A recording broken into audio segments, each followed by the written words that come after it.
What up, what up? So, hey, this is Rob, a.k.a. Anomaly, back with my boy, Distress Labs, Yo, a.k.a. what's going on, guys? What up, What's going on? What's going on?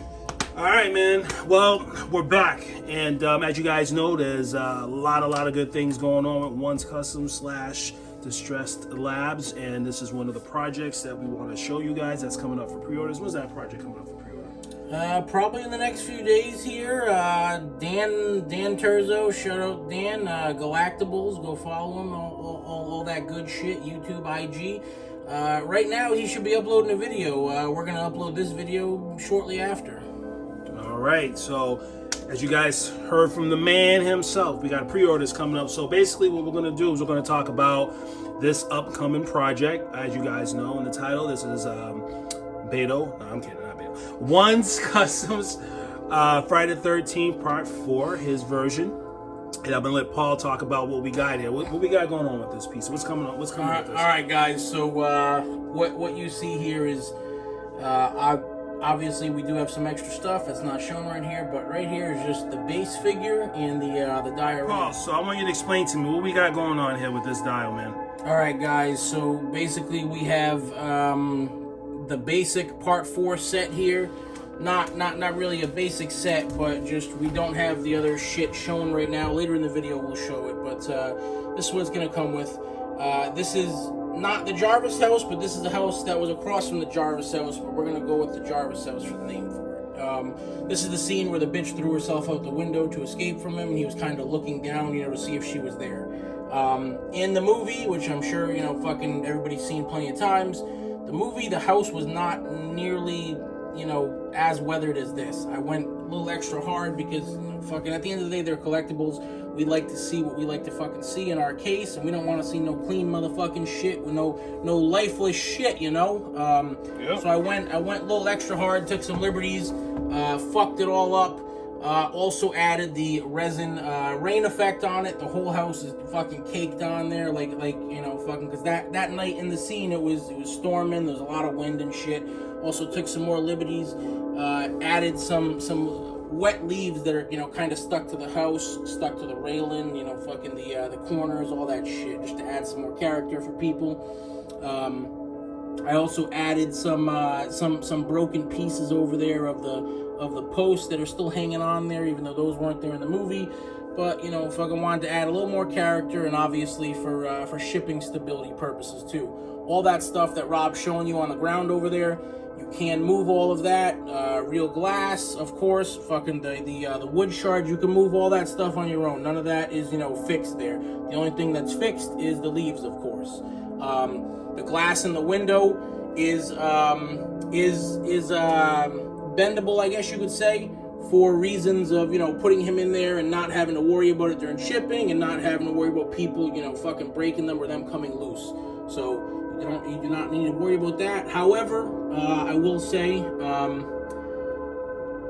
me and One want to do about 20 of these figures. However, we're probably only going to do about 10 of these Jarvis dioramas right here. So if we go past 10, the other 10 are going to come with probably the ground floor of this blue house. And obviously that's going to come with a little bit of a price reduction for people to to take into consideration, fucking the complexity of the things. This diorama was just, it was a lot of time, and we need to keep the projects moving, so I don't really want to do too many of these. So as you guys can see, this dio is loaded with tons of details. As Paul said, we covered it with resin, which was a painstaking process because this stuff dries really quick, but when it's applied correctly, it really, if you pay attention to the corners of the house, you can see the light on it. It really gives that illusion and effect that it's raining outside. Was it raining outside during this? Yeah, it was storming. A lot of wind, a lot of rain. So you have this in the D-top, which this is perfect. This is designed to fit perfectly in the average size D-top, but it will take up a whole cube. So if you're thinking that you're going to get 3 or 4 figures in the D-top with this, I don't know what to tell you, but I'm kidding. But as you can see, this application looks just straight out of the movie, guys, and there's just a lot of amazing work and weathering and all types of details. I mean, look at these ball tops here, guys. just all the. Sorry about the focus, guys. Occasionally, but this light over here is intense. You know, the leaves are fixed. And again, I must say, I mean, Paul has stepped up his game significantly, but he's also invested a lot into his business, into his craft. And you know, I own quite a few, not quite a few, but I have a few dials from Paul, and you know, his Part 8 and a few other ones. And I can definitely say that this is probably one of his best projects, if not his best work. What do you think about this, Paul, in terms of like your portfolio? Yeah, it was definitely the most work. This particular dial, I probably spent about 4 full days of work on this, you know, fucking just to get everything looking how it did, you know. It just all the small details that I just kept going back and adding. You know, I wasn't gonna add the leaves at first. I wasn't gonna, you know, add the broken banister things over there in the front. I wasn't even, you know, fucking gonna go too hard with the resin, but I did, you know. I just wanted to go real hard and real proper on this to match the figure. One absolutely killed this figure. He absolutely did, guys. So, all right, guys. So we showed this section. We're gonna come back and take a look at the figure more in depth. All right, guys. So here's the second part of the video where we're gonna show off a little in more detail this figure from One's Customs, which is just stunning. It's just, you know, it's something that you really got to kind of see in hand to really get the magnitude of it. But Paul, what do you got? What are your thoughts on this piece before I get into it? All right, guys. So I'll give you a little bit of information, then we'll let Rob do a little breakdown analysis for you. So what you see here is like an early review prototype copy that me and Daniel Terzo, Galactables, Shadow Galactables, have. And why it's an early copy is because, as you can see, the hammer is kind of a work in progress hammer. The mask is a Part 3 mask that he kind of, you know, reworked a little bit. That is not the final mask. That is not the final hammer that's in his hand. And all of the hands that you see on him are not the final hands either. Those are kind of, you know, fucking modified hands that he did. Also, the run is going to be coming with a lot more hands, a lot more different gesture hands. I believe one said at least 4 or 5 hands, maybe even 6. He's also going to be including a machete to slide into his head over there. I have the machete downstairs. Just forgot to bring it up here, guys. Don't mind that. So it will come with a lot of goodies, possibly even a sculpted bust, but that might have to be at a small additional charge. But I promise you it'll be worth it because you can put the second head over there on the bust with the machete hanging out of it if you're not using it, if you're just using the regular one there. And in my opinion, one has stepped his game up real fucking hard. He turned a basic figure into something special. He's got all the folds over there. It's got tons of weathering, and even those hands are not sculpted hands. Those are stock hands that he grossly modified. Same with the boots, which I'll let Rob get into, but yeah, I would have to agree, Paul, man. This project just turned out amazing. And again, as Paul said, it's kind of an early prototype, but no, don't get it twisted. It's still absolutely amazing. Yeah. But there's just going to be a little bit more refinement with the actual run figures and more accessories and stuff of that nature. Even with this one that we have over here, in my opinion, this is the absolute only one out there worth owning. In my opinion, that's how hard he fucking went with this figure. And this, like I said, this is an early copy. The next ones, the proper ones for the run, shout out to fucking my boy Chris Parmesan. He'll be getting one of the first proper ones with the new mask, the new hand, all that good shit, guys. Yeah, guys. So with that being said, without further ado, let's get into it. All right, guys. So let's start from the bottom. So this is, pick this up for you guys. This is just a quick one. It's a quick split hand right here again, as Paul mentioned. This is a grossly modified hand. One's going to be refining this and making it a lot better with some sculpting. But even as it is right now, it's very detailed. And it looks the part, and it's scary. Are you guys scared? I like it. And so again, the official run will have multiple sets of hands, and they'll be more refined than this. So if you like this, stay tuned. You will not be disappointed. And then we have the alternate head. All right. And again, guys, What I like about this head, one went a little deeper with the mouth. I like that. The teeth work look great. As you guys can see, there's all types of vein work, all different types of colors, and you know, blood effect, and it's painted very, very nicely. Okay, you know, one's a master at this, and got the little strangly hairs in the back, and it's a beautiful head, guys. It's a beautiful head, and again, this comes with 2 heads. This is the alternate head. And close up on this. I like it a lot. It's really good. All right. So let's talk about the figure now. I'm going to start at the boots. Nicely weathered as always. You guys know I got that boot fetish. So these boots have been modified. He took some standard real boots with laces, and you guys on the angles will see more what I'm talking about. He shaved them down, painted them, and just created a look that is very reminiscent of the actual shoes that were worn by the actor. And they look really good, and they look yeah.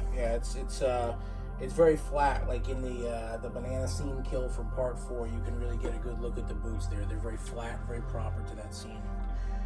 And as Paul said, one thing I appreciate about this figure, you know, it's a very simple figure in terms of the outfit and pants, and one was just able, with his tailoring of his wife, in combination with his touch, to create an outfit and tailoring that just works so magnificently for this application. Again, here's the other hands right here, guys. And don't mind that hammer, but here's that hand. And I'm really impressed with the tailoring here, guys.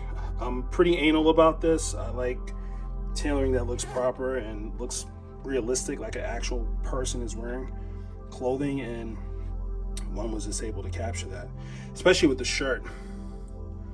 You guys can see all these, one added all the extra folds, and get the little snaps in the fucking corner of the wrist too.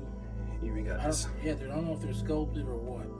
Yeah, we got the snaps, you got the buttons, everything looks like real metal too. The stitch work is phenomenal. The way that the shirt contours to the body, which you guys will see in the other angles, is phenomenal. Awesome weathering, not overly weathered. Everything is just done proper and with taste.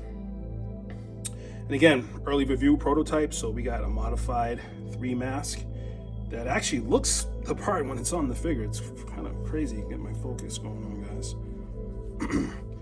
But again, in the revised versions, you'll have a more refined mask, but the painting in detail on this mask, like the scratches and nicks and the chevrons. He actually said he's gonna go even harder and more proper with the weathering and the chevrons on the future masks. This is just a quick mask.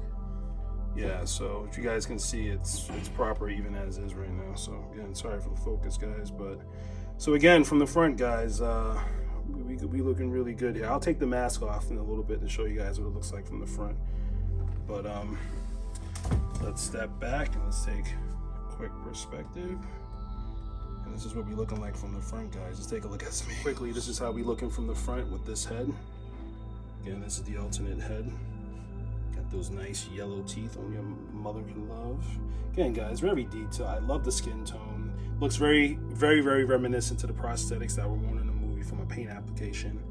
Blood work is awesome. Got all these gashes and stuff. And again, guys, I'm really, really just digging this.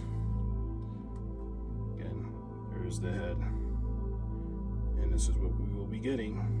All right, let's take a look, guys. So this is how we're looking at the sides. Again, these highly modified boots, which I think one did a phenomenal job on, and now you're getting a better look at the weathering. Again, these pants aren't too baggy, they're not too tight, they're just right. One nailed the tailoring on these applications. Get another look at the hands. They will be getting better than that, so if you like those, you will not be disappointed. Again, guys, this is how we looking. And from the side angles, got that nice beefy barrel chest. And this is how we looking at the side angle with the head. Great, great details, guys. Get a little close. Perfect. And let's get a perspective shot, and let's take a look from behind. All right, Here's how we look from behind, guys. Again, lightly weathered, but not overly crazy. And look at that weathering from behind on the shirt, guys. Again, shout out to One's wife. Phenomenal job on the tail regime. She's been killing it, man. She's been absolutely killing it. And we got some strangly hairs, and you know, this is what we got, guys, man. Just epic stuff here, guys, and this is how we looking at it all. And let's take a look at one right. Here's the last angle. I'm gonna show you guys very quickly. Again, disregard the hammer and look at the hands. Again, beautifully weathered here, just perfect. And got all those nice folds and creases, all individually hand done. Everything is deliberate here, guys. Everything's strategic. And here we got the head. Again, beautifully painted. Love the vein work. Reminds me of like Nomac. And again, this is how we're looking from the side, guys. And let's finish. All right, guys. Surprise edition. I'm sorry, guys. I'm not trying to make anyone cream on themselves. I'm kidding. So we're gonna wrap up the review, and as you guys can obviously see, we got a Part 8, which we're going to shoot a separate video on, but we want to give you guys just a little taste of what's coming up in these projects, so you guys don't think that we just collected your money and we're sitting somewhere on the beach sipping mango martinis. But again, with the One's Customs Part 4 run, guys, as you guys can see, we showed you guys in great detail what is coming, and even as is, but you know, even though we haven't even shown everything, and there's more to come. June's a dangerous month, man. Dangerous month. So, amazing figure. I'm completely blown away myself. I didn't really know what I was gonna think initially when I saw it, because I own 2 Beto Metalli Part 4s, and you know, now I'm thinking right now what my exit. Well, I don't know my exit strategy, but I don't mean exit. No offense, but I mean I'm just thinking about options right now, because I would love to own a representation of this in conjunction with the one that I have, but we'll get into that later. But anyway, great figure. Paul, any last words? Yeah, guys, I just want to say that like I said earlier, June's gonna be a dangerous month, guys. Like we mentioned, we're delivering the Chest of Souls as we speak. We're working on them. They're going out at the end of May. The end of June, the fucking Manhattans are going out, having in people's hands probably the first week of July. They should be getting them. And June, well, June is going to be a lot of pre-orders, guys. Me and One, this is our hobby, working on shit, guys. We are always fucking working. One is gonna, fucking try to represent a little more on IG with the, the IG stories, give people some little teasers. I'm always on Instagram, fucking sharing some shit, fucking let people know what we're up to, let people know we're in the shop working. Me and One probably work at least fucking 10 hours a day, every goddamn day. We're always up there working. We're pumping these projects out 6 months or less, guys. That's how long these runs should take. For anybody, if you're not doing it 6 months or less, get working. No, I agree, Paul. I mean, come on, we're in 2021 now, and everyone's doing the 3D applications besides One's Customs. But even with that said, there's really no reason for figures to be taking 2 years, 3 years, or even a year when you're having under 20 pieces or even 30 pieces. So I commend Distress Labs and One's Customs for being the first out there to say, you know what, enough is enough. Let's get to work. We're getting paid a lot of money for these pieces. That's People it. are working hard. People should not be waiting a year. So Yeah. hopefully everyone can take notes. You guys know who you are. We don't need to say any names out there, but let's just get things popping, and let's keep things original, and let's keep things limited, and let's all just enjoy this 1/6 thing. Oh, one. Yeah, you just brought up something. One more point, real quick, guys, real quick here. If you guys missed it, I did kind of mention that all of these runs, starting with this Part 4 figure here, are going to have a one-of-one, never-to-be-touched again figure. It's not going to be sold behind the scenes. It's not going to be sold to anybody specifically. No special treatment. This is going to be 100% one-of-a-kind figure, whether it has, different accessories, different diorama, different fucking head, whatever it may be. We're not sure yet, but that figure for every single run is going to be auctioned off. Anybody can bid on it, whatever, you know, fucking sold to the highest bidder. So hopefully people can get some one-of-a-kinds. They'll be happy. I mean, obviously it is going to come with a bigger price tag. And if you hop on the run early before the one-of-one is revealed, you can most definitely transfer your money over if you have the basic package and want to get the one-of-one instead when that's revealed. So don't worry about that. All right, guys. So with that being said, we out. We'll catch you on the next one, guys. Stay tuned. Got some prototypes coming. Jason Goes to Hell, Warlock, potentially a Burn Jason, maybe even the Big Benny. Who knows? Young Jason. Young Jason. We got a whole bunch of shit coming. Too much shit. Stay tuned, and we'll holler at you guys in the next one. We out. Peace.